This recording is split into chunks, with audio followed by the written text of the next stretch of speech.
C'est divertissant, pas forcément très intelligent. Hashtag Live nous critique aujourd'hui un film de Il Show, un film qui de notre côté de l'Atlantique a pas mal été apprécié. Je crois, hein. Il y a que du Randall qui a pas forcément apprécié beaucoup. Je suis de son avis, peut-être un peu plus positif, mais voilà. Je suis plus de l'avis Letterboxd, c'est-à-dire du côté États-Unis, de l'autre côté de l'Atlantique. Ou donc, les notes sont plutôt de 3,1 sur 5, quoi. C'est à peu près la note que je mettrais. Un peu, ouais, à peu près, quoi. Ma note, ah bah attends, j'ai mise ma note en normal, je la mets pas. Un peu moins quand même, je mettrais une note plus carrée. Mais voilà. Donc, hashtag live, je sais pas ce qui s'est passé pour que les gens aiment autant. Ça m'a fait penser à Love is Dead. Aucun rapport, c'est juste que c'est du zombie, c'est juste que c'est du zombie. Mais, non, je sais pas, c'est à peu près le même truc, quoi, c'est un truc divertissant, mais qui a pas grand chose en plus.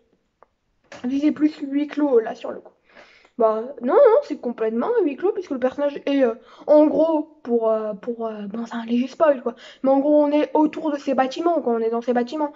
Il y a que, peut-être, on voit des plans de ville, quoi, pendant le film, pour montrer le côté post-apo, mais bref.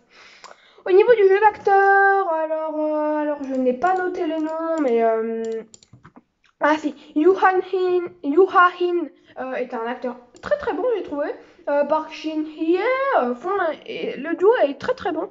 Park Shin-hye, elle livre une performance incroyable parce qu'en fait, elle joue un personnage dont on parlera après, qui est plutôt différent de l'habitude, qui est plutôt attachant, malgré que il y a quand même un moment où elle part un peu d'une manière cliché, quoi. En fait, son rôle, il change, il est interchangeable, quoi. Sa personnalité est interchangeable. Sinon, voilà. Au niveau des acteurs secondaires, j'ai rien noté, mais dans le peu que je me rappelle du casting, c'est-à-dire les zombies déjà ils jouent très bien.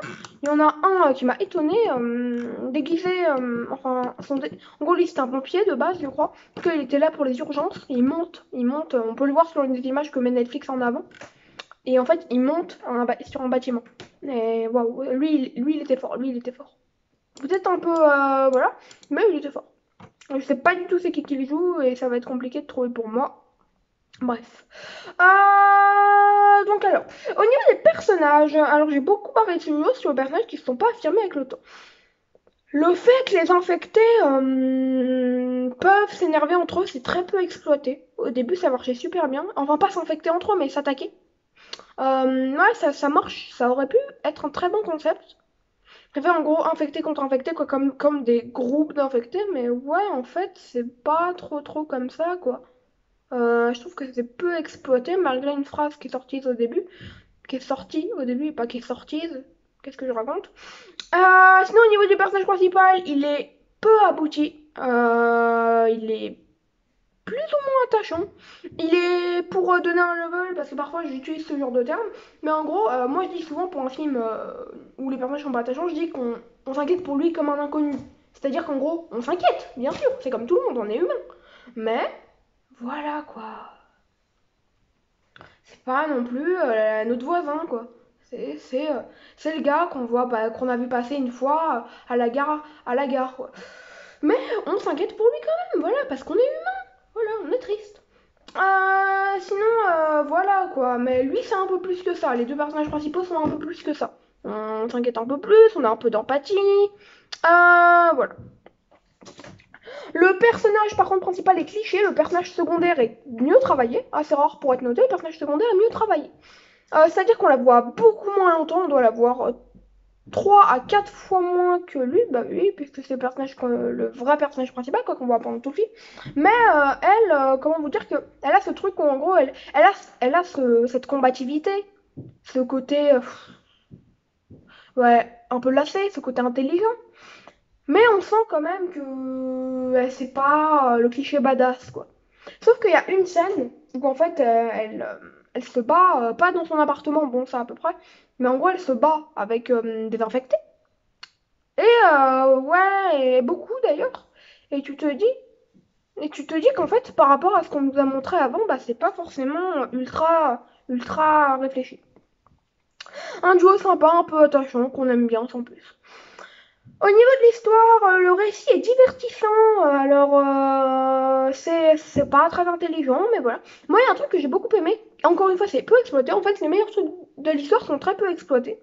Mais en gros, c'est que la manière dont il se sort désinfecté, le personnage principal, c'est-à-dire Ah Ho Yun-wo. Désolé de mon accent. Ho Yun-wo. Bah, on va dire le son de l'acteur. Donc, ouais, il s'en sort. On va dire le personnage principal, sinon je vais pas m'en sortir. Mais en gros, il s'en sort, ouais, plutôt bien. Mais en fait, après ça, c'est pas mal abandonné pour le personnage de Yuan Hin. Ah, il aurait déjà mieux pour l'acteur. C'est pas encore ça, mais donc pour le personnage de Yu Ha-in, on sait déjà, il se bat bien. Après, elle, comme je vous ai dit, bah, ses combats, ils sont pas forcément réalistes, quoi, ça dépend, elle change, quoi, elle est changeante. Oui, bon, ok, tu peux être poussé dans tes retranchements, vu la scène, mais poussé dans tes retranchements, ouais. Bref. Les courses-poursuites auraient pu être mieux aussi. C'est pas extra. D'ailleurs, moi j'adore la manière qu'en fait, bah, il y a quoi? J'ai pas vu beaucoup de films, mais dans mes souvenirs, il y a 20-30 ans, d'après ce qu'on m'a dit, les zombies ils étaient lents. Et en fait, j'ai l'impression que plus on avance, plus les films de zombies sont avec des zombies rapides. Je trouve ça intéressant. Quelle sera la prochaine étape? Des zombies supersoniques. Divertissant, avec des zombies cool, mais c'est tout, quoi. Et puis surtout les attaques de zombies qui peuvent être bien, même si les courses poursuites, comme je l'ai dit, pas ouf. Il y a le moment où il y a celui qui monte le bâtiment. J'ai trouvé ça fort. La scène la plus sensitive du récit, d'ailleurs, est la seule. Mais c'est notable. Ah, d'ailleurs, oh, cette scène, oh, je l'ai noté, hein, mais je viens de me rappeler d'un truc que j'ai noté. Scénario, alors, c'est classique, dialogue simple. Pour la maison, on est sur une maison d'apparence funky. On est sur la maison. En fait, la maison, elle est arc-en-ciel. La maison, elle paraît waouh. Sauf que, bah, à l'intérieur, bah, on est sur une maison simpliste. On est sur une maison simple. Mais à l'extérieur, pourtant, ça paraît funky. Voilà, il y a des idées, il y a des idées en fait. Sauf que bah, c'est juste une façade pour attirer quoi. Et je dis pas que le film essaye d'attirer. Mais en gros, il abandonne vite. Donc ouais, il essaye d'attirer bah, dans son intro aussi. C'est ça que je veux dire.